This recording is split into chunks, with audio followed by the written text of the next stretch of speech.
Hello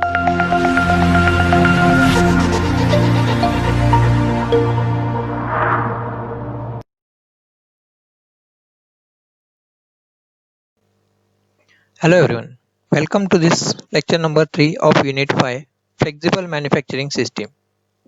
In this lecture we are going to see Introduction to this Robotics. Okay, this is Mr. Suyog Patil working as Assistant Professor in Department of Mechanical Engineering, Sharad Institute of Technology, College of Engineering, Yadrao, Ichalkaranji.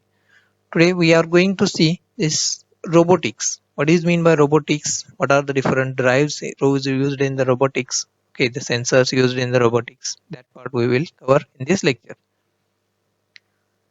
First of all, we will see what is mean by robot. A robot, or again we can see the definition of this robot here. A robot can be defined as a programmable or self-controlled device consisting of a electrical or mechanical units. Okay, this robot is nothing but it is a programmable self-controlled device or a machine. Okay, consists of electrical and mechanical parts, and again we can say this mechanical apparatus designed to do the work of this man. Okay, the machine or the apparatus designed to do the work of this human. So that machine is nothing but the robot. Basically nowadays in this various industries, this humans are, or the operators are replaced by this robots. Okay, that means this human work is carried out by this robot. Then its components are usually electromechanical and are guided by this computer program or electronic circuits. Okay, so that means these electromechanical components are used to form this robot, and these robots are computer guided. Okay, then to generate the specific motion of the joint, to integrate the tooling and sensors to operate this or to do the work of this human, basically these robots are used.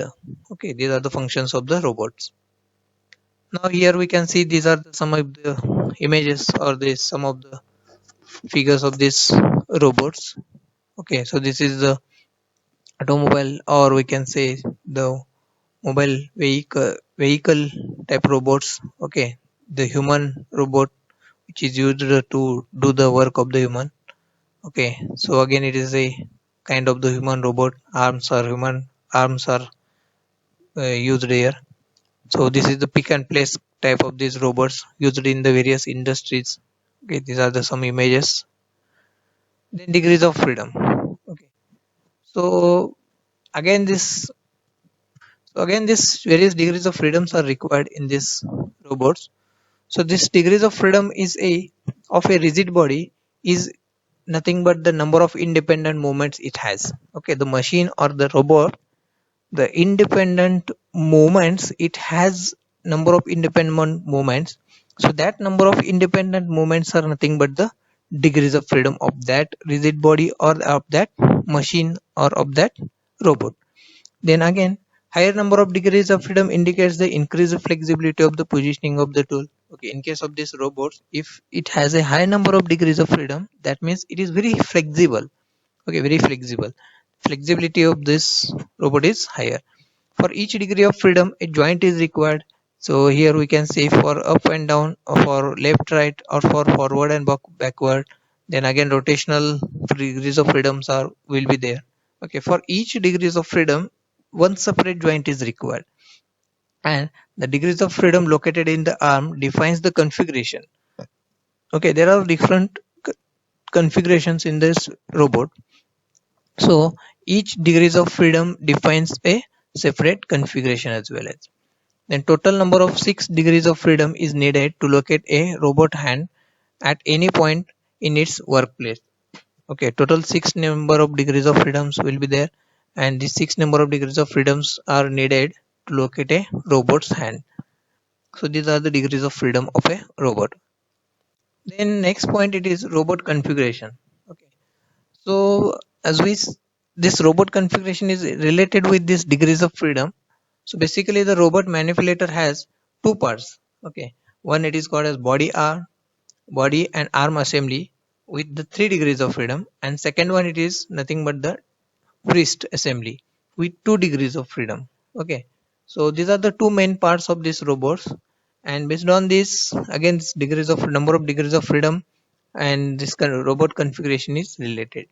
For body and arm configurations, different combinations of the joint types are possible for a 3 degrees of freedom robot manipulator. We will see one by one in detail.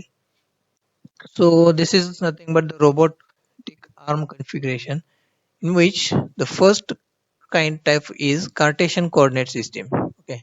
So here we can say in this Cartesian coordinate system, so there are three orthogonal directions, x, y, and z. Okay, so here we can say x direction, y direction, and z direction in Cartesian coordinate system. So this robotic arm will move along this positive x and negative x direction, along this positive y and negative y direction, and along this positive z and negative z direction. Okay, that means this arm will slide along this x, y, and z direction. So x coordinate of this axis may represent left and right motion. Similarly, y coordinate represents the forward and backward motion of this robot, and this z coordinate represents the up and down motion of this robotic arm. Okay. So example of this type of this configuration is a overhead crane in the industry. Okay. So moment of this overhead crane is based on this Cartesian coordinate system. So that means this robot will move up and down. Okay, this will move up and down. Then this will slide along this z direction, y direction, as well as this will slide along this x direction as well as. Okay, so this is an example of this Cartesian coordinate system. An application of this type of this configured robot is pick and place robot operation. Okay. Second type is cylindrical configuration robot. Then it uses the vertical column and a slide that can be moved up or down along the column. Okay, so this is the cylindrical slide, which is, and this slide is placed on this cylindrical base. Okay, so this slide will move up and down along this z direction here. Okay, then again this will move along this y, and this will may turn along this vertical column and in the degrees of freedom theta. Okay, the robot arm is attached to the slide so that it can be moved radially with respect to this column. Okay, so that it can be moved radially with respect to this column along this column axis. Okay, then by rotating the column, the robot is capable of achieving a work space that approximates the cylinder. Okay, so then again it contains two linear motions and one rotational motion. Here we can see this up and down direction, that means along the z direction, along the y direction, again it can be moved. These are the two linear directions, and this can rotate about this axis by theta. So this is the third direction. So here we can see this angular motion theta along this vertical axis, then translation motion along the z axis, and radial direction in the R. In application of this type of this configuration of the robot is it can be used in die casting, then inspection and molding applications.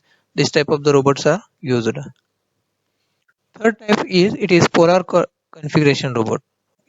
So here in this figure we can see this polar configuration robot. It uses a arm that can be raised or lowered about a horizontal pivot. Okay, along this horizontal pivot, this can be raised or rotated along this pivot. Then again, this pivot mount is on a rotating base. It is mounted on the rotating base, and various joints provides the robot with capability to move its arm within a spherical space, and hence it is also called a spherical coordinate robot. Okay, so this type of this robot configuration is also called a spherical coordinate robot, and it has a one linear and two rotary motions. Along this x direction it can move linearly, and this can be moved in rotational direction. So application of this type of the robot is glass handling and machine tool handling robots. Okay, next type of this arm configuration is jointed arm configuration. Okay, so this jointed arm configuration is similar to that of this human arm. Okay, here in this figure we can see this is the jointed arm configuration where these three joints are used to form this jointed arm, and these components are connected by two rotating joints corresponding to the shoulder and elbow. Okay, here one joint and second joints are provided. A wrist is attached to the end of the forearm, thus providing several additional joints. Okay, here we can see this is the wrist provided to form this robotic arm, jointed arm configuration. Next point, robotic drives. Okay. So any device that introduces motion into a system, so that is nothing but this robotic drives. There are major three drives. One it is hydraulic drive, pneumatic drives, and electric drives. Okay, we will see one by one. Hydraulic drives. Okay. An actuator that uses pumps, valves, and pressurized liquids to create a mechanical motion. In these hydraulic drives, this pump, valve, and pressurized liquid is required to create this mechanical motion, like a mechanical movement. Then it delivers a large power to the joints or tools. The power transmitting capacity of this hydraulic drive may be up to 225 pounds. Then for explosion proof robots, this hydraulic type of the drives are used.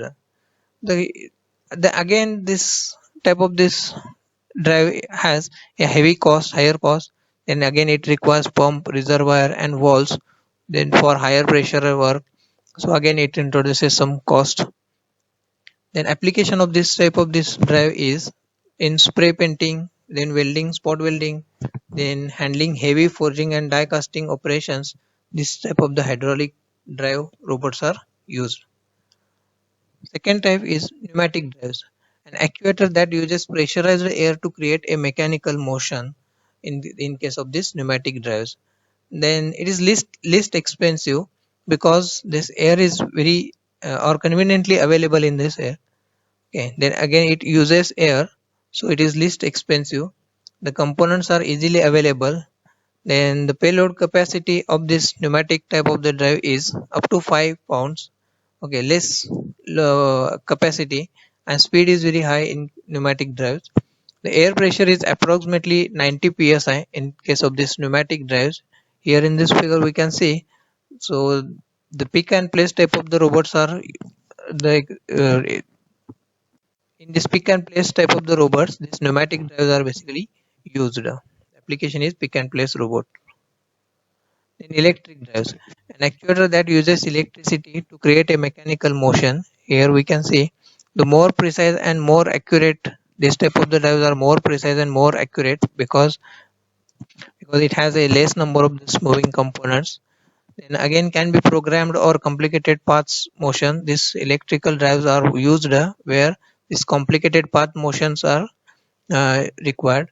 Then incorporated feedback control loop. Then sensors like optical encoder continuously monitors the position of this robot, and this can be controlled very easily. Then continuous and smoother movements is there. So application of these electrical drives are general purpose applications, then automatic assembly operations. In these operations, these electrical drives are used. So here, so servo drives. So pneumatic, hydraulic and electrical drives, their scope and benefits, advantages are explained here. Summary. So in this lecture, we studied about this robot. And robotics is an integration of these computers and controlled mechanisms to make these devices reprogrammable and versatile. Okay. Then modern mathematic representations are used to plan robotics, then tasks, and integrate the sensors into the task planning. There are there are decided advantages to use these robots, namely flexible and performance quality. To improve this performance quality and to use this flexibility of these robots are basically used in this various industries. Then downside is that robotic affects the labor pool and increases the educational requirements for manufacturing personnel. Robotics are used in most industries and will be used even more in it decides decades to the come. Thank you so much. Friends, thanks for watching this video. If you like this video, please share, comment and like this video, then subscribe to my YouTube channel and click on the bell icon to get notified for more videos on this CAD/CAM subject. And thanks for watching. Thank you so much.